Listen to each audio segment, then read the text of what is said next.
Agus an lína inis tá Lorna Burke ó Camara. Chun tá tú Lorna? Come on, Darren, tá si go hinnta fé caint latiniu.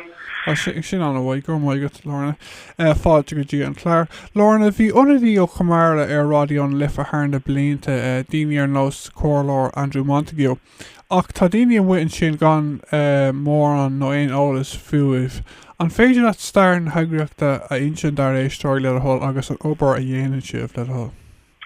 Darren, is agriíocht catharnachta idirnáisiúnta agus jantar sosiálta é Camara. Bonathe I Cormac Lynch I Maio a Clí I 2015. Úsáidan Camara technolíocht sin a rá riamharí chun fiabhsa chur ar phobal atá míbhantáisteach san Afric, muir Harb agus an freisin. An príomh aim atá ag Camara ná curcail na Bochtaineachta a bhrisise 3 litarthacht ar riamharí. Déanam í bheith sin 3 riamharí a chorú agus a úsáid mar hampla riamharí atá sean, riamharí nach bhfuil úsáid, riamharí beidir atá catha amach ag daoine sa garáiste nó seomar daon. A choramíad na riamharí sin agus cuirimíad pacáiste I dachas orthú, agus an sin cuirimíad chun bailach chuig scolanna san Afric, muir Harb agus an éireann Phríora ionadaí I dachas na tíre sin. Cuirimíad cleachtainna technolíochta ar fáil do bhúntóirí freisin. Sin go hintach. Agus is agriíocht éarnach sibh chomai. Is ítach an smuoine bheith an riamharí seo a chósáil agus an mbeon daoine an úsáid bhaint as tú. An liscot céimhéid daoine thugan riamharí do Camara gach bhlíon liscot? Tá sé beagání níos éasca tósaí dhéanamh ar céimhéid riamhra a bhaimíd. Fuair mar timpeall 7,000 riamharí in Uric agus táimid tar éis 11,000 óil go dtí seo in líana. Feimid an cuid is mó ó chólachtaí agus an cuid eile ó glíní éonar. An tura ar sin ná go dtí seo tá 500,000 scoláirí I phobal míbhantáisteach tar éis litaracht ar riamharí ag lacha ó Camara. Mar a úsáid riamhra a bháin, chuireann sé sin litaracht ar fáil do 50 scoláirí. Sin go hintach, yeah. Agus an bhfuil na hacfaní a gcuibh chun freastal ar an éilimh atá a gcuibh an liscot ag teachtó tíre eile. Bíonn an talamh na riamharí ag fásaí gcónaí Darren.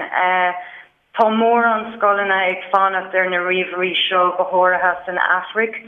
Brahamíd ar volunteers go mór chun ar obair a dhéanamh tá siad anatáchtach doing. Brahamíd freisin ar cólachtaí agus ar daoine éonar chun na riamharí a thuairt doing. Agus caint ar an éilimh atá tá siomh ag obair ar tionscail mór faoi láthair nach bhfuil. An féidir sin dún faoi le hol? Ceart go Darren. Tá riachtanas 2,000 scoláin riamharí a going inis. Go minic nuair a thugann daoine riamharí do Chamara, déanann siad a rúd ar na scoláin nó beidir go gapan siad nach bhfuil riachtanas a going. Tá riachtanas mhór a going inis go háirithe mar tá 2,000 riamharí réig chun cur chun bailach ach níl na scoláin a going chun curló. Dá méid na scoláin riamharí sin a going ag Camara in ann 10,000 scoláirí breise a chairú. Sin go hintach tásúla gom go dheoí sibh na scoláin seo. Just mar nóta dhearnach just a caint do éistóirí Raidió an lifa. Má tá éistóirí Raidió an lifa in an cearthairtí leis an obair ionach seo. Cad bo an bhaid leat a ráló? Bhála mo rá má tá éon riamharí méarslóranna mais agus go háirithe scoláin riamharí ag daoine iad thuairt do Chamara le bhúrdal. Táimid site I istóid tionscaléachta Chapelizid bailio a Clí a Fiche. Má tá mór anna chu níos mó ná de mar hampla be míad an ann bailúcháin a agrú. Agus chun ólas breise oil is féidir lo fécant ar siúbal gréis on www.camara.org. Okay, sin go héintach Lorna, bhí sé an himú chun níos mó ólas álamach faoi Camara déanann sibh obair ionach agus is ionach rud é go bhfuil Camara is NGO airnach sibh chun maiid so is tá sibh déanamh obair ionach agus bé méidir caint a rís a chunmh dé, right? Gurb míle maith go Darren.